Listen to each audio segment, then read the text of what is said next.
You are listening to the Conservative Circus.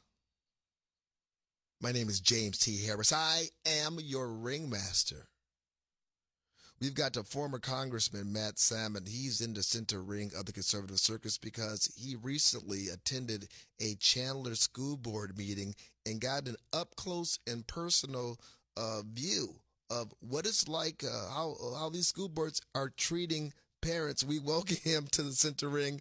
And Matt Salmon, I'm sorry to be laughing at you, but I understand that you were at the microphone and you were there because you were concerned about the insanity of the Chandler School Board colluding with law enforcement. But as you were trying to talk, it sounds like you got the parent treatment.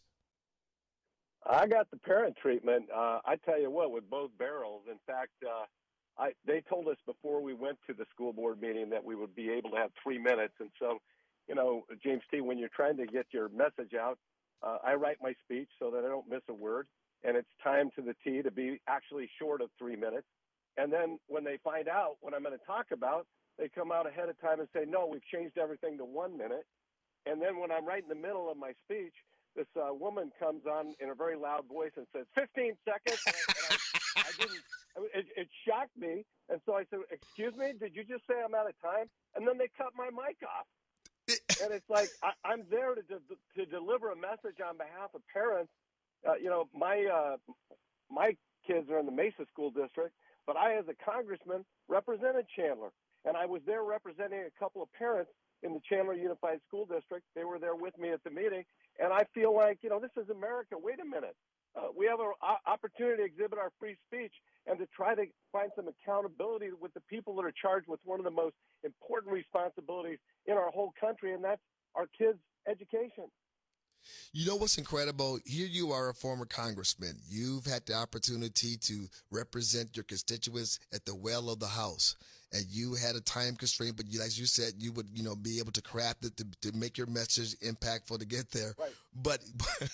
But when it comes to the local school board, they can arbitrarily just change the rules, and then you get stuck. And Congressman, I've been in the position you are, as have a lot of parents in Chandler who once the rule changed. Oh, we have so many people, you can only speak for 1 minute. They had to sit there and adjust their notes and adjust it and try to get it down. And we heard that 30-second, 15 time's up, and they cut you off.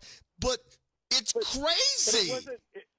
But James T., it was not enforced on the woman after me. The woman after me had a speech basically saying that critical race theory doesn't exist and the right-wingers are dreaming this all up, and they let her go unimpeded. She came right after me, and so it's like, wait a minute here. What's going on?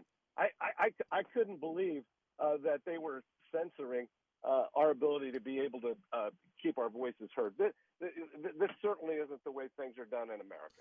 We have former Congressman Matt Salmon in the center ring of the Conservative Circus, and he has thrown his hat in the ring for, to be the next governor of Arizona. What you're describing happened there was a school board member, Lindsay Love, had her crew of supporters down there, about 8 or 9 people. She had them lined up to speak. And and the double standard happened in real time. This is what parents are up against, Matt Salmon, and it's one of the things that I think more of our elected officials need to be aware of and speak out against. Well, I'll tell you what, James T., if I would have been allowed to speak, I would have criticized the Chandler School Board for working with the Chandler police to basically make book on parents and have them arrested if they came maskless to the meetings. I mean, that was something that was clearly identified in another media article that came out. I wanted to basically have them answer the questions for that. I don't think they want to have to be on record answering those kinds of questions. I wanted to ask them why they haven't withdrawn their membership from the Arizona School Boards Association and why they haven't petitioned the Arizona School Boards Administration to get out of the National School Boards Administration, because it's a disgrace. And as you guys mentioned earlier, this kind of all came to light because a man, Scott Smith, in Loudoun County, Virginia, his daughter is raped by a kid in a skirt in the girls' bathroom, and they wanted to basically cover everything up because they didn't want people to understand that their transgender bathroom policy wasn't working. that it was a bad policy. And so they basically censored parents. And then they collaborated with Merrick Garland, the so-called attorney general for the state, to come out and declare parents, domestic terrorists. That's the biggest bunch of crap I've ever heard in my life. And it's beyond crap. It's subversive. It is not the America that you and I were raised in. And we've got to get out and speak loudly and carry a big stick, just like Teddy Roosevelt said. Hey, he said, speak softly. We need to speak loudly and carry a big stick and make sure that they understand they work for us.